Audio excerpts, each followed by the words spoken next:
morning! Tingnan nyo yung mga sasakyan doon sa labas, oh. Ito yung sasakyan namin. Tingnan nyo, oh, may ice. May yellow. Kailangan magkaskas na naman mamaya. Pagka umalis. Tapos dyan, oh, sa garden, sa lupa. May mga nabuo-buong mga ice. Mga ice yan. Sobrang lamig ngayon. Midnight. Sagmal, guten Morgen. Hello. Yan o, yung sign ng aming CR. Pipi Kakaland. Yan ang CR namin yan dyan. Hey, Wolke. Wo gehst du hin? Wolk. Sag mal.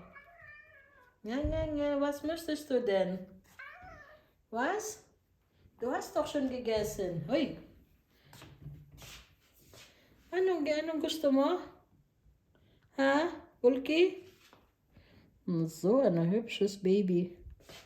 Na kumain na yan. Gusto pa nang kumain ulit. Du hast doch schon gegessen.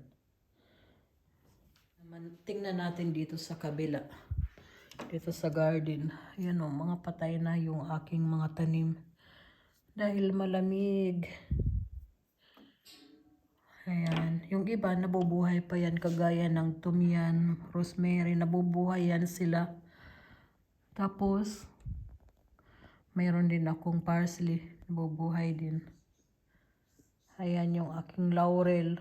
Yan, dan laurel yan. Tapos dito sa kabila, mayroon din akong laurel doon. Yan. Dalawa.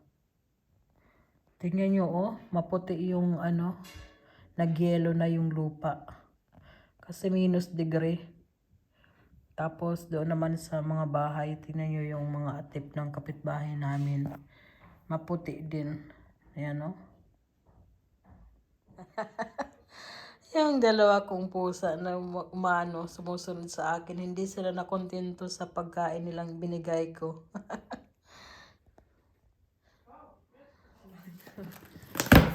Yan, ang regalo ko sa kanya. Tingnan natin sa loob. Bigay ko sa kanya yan. Oh, makmalaw. Yan. Akala ko sa January 6 pa dumating na pala ngayon. Mal, was da drin ist? Ah, das ist die Platte. Da kannst du was alles da rein tun. So, das ist wie eine Teller, ein flacher Teller. So, yan naman ang kanyang. Aber davon haben wir ganz viele schon. Das sind 3 Stück. Tatlo yan. Yan. Ang cute. Valeroy and Buch Rock. Wie heißt das? Manufacture Rock. Tingnan niyo si Midnight. Diyan siya nakatambay kasi diyan sa ilalim, heater yan. At diyan naman sa taas kasi marble yan yung mainit. Kaya gustong gusto niya diyan magtambay. Nakatingin lang siya doon sa garden. Tingnan niyo yung yung puti. ayaw kong lagi yung magkulay ng buhok kasi yung chemicals hindi daw maganda yan. Kaya pinabayaan ko na lang ganyan. Kaya nga pala ako mag-vlog mga sangkay kasi gusto ko i-share ko lang naman yung video na ni-upload ko nung isang araw nung nag-dinner kami doon sa anak ko. Tinanggal ko kasi ayaw niya yung gusto niya yung private affair, yung private affair daw niya ayaw niya yung yung kanyang kasi siya nga wala nga siyang wala nga siyang Facebook kasi ayaw niya yung pinopost yung mga ginagawa niya, yung niya. Kaya pinabayaan ko na lang at ay kailangan kong tanggapin ba kasi yun ang kanyang kaya yung kanyang gusto. Kaya tinanggal ko na lang yung video ko na yun mga sangkay. At ayaw ko din naman na pag-awayan namin. Hindi naman siya nagalit. Sinabi lang naman niya sa akin, Ma'am, ayoko nang pinapakita mo sa yung aking mga ano, kasi gusto ko yung private na ano na yan.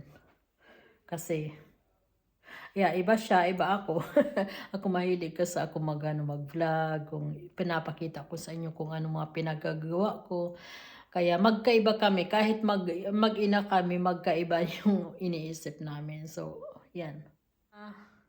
Yung mga ano ko, mga tanim ko, binawasan ko na rin. Kaya tingnan nyo, makunti na lang yung aking mga tanim dito. Dahil nga gusto kong magbawas ng mga kung ano-ano. So, yan ang akin doon sa taas. Kunti na rin. Dati marami yun, di ba? Tapos, dito naman sa kabila, yan na lang. Yung nasa gilid, tinanggal ko na din. Yung aking mga halaman. Tapos, dyan, yan na lang. Pero magbabawas pa rin ako. Itong Christmas tree na ito, baka gusto ko din ito, ibenta or ipamigay. Kasi gusto ko yung, yung buhay. Kasi may mga nabibili ng mga Christmas tree na yung may roots. Pwede mo yan ilagay sa garden, tutubo sila. Tapos pagdating ng December, ibabalik mo dito sa loob. Meron yan nabibili dito. Tingnan nyo itong bulaklak na ito mga sangkay. Ano yan? Yung nabibili lang ito pagdating ng Christmas. Napakasila nito. At ayaw niya, natanggal na. Ayaw niya nung maraming tubig. Kaya naano ko ito, laging namamatay ito sa akin. Pagka tingnan nyo, kailangan tanggalin. Ewan ko kung bakit. Napakasila ng halaman na ito. Pero napakaganda, di ba? Hindi ito bulaklak ha. Ano ito? Yung dahon niya. May green at saka puti. Ay, pula. Dahon lang yan. Hindi yan bulaklak. Pero parang bulaklak siya, tingnan, no? Napakaganda. Ito naman, bigay ito ng aming kapitbahay. Kasi yung kapitbahay namin, yung nanay niya, ay yung kapitbahay namin, yung nanay.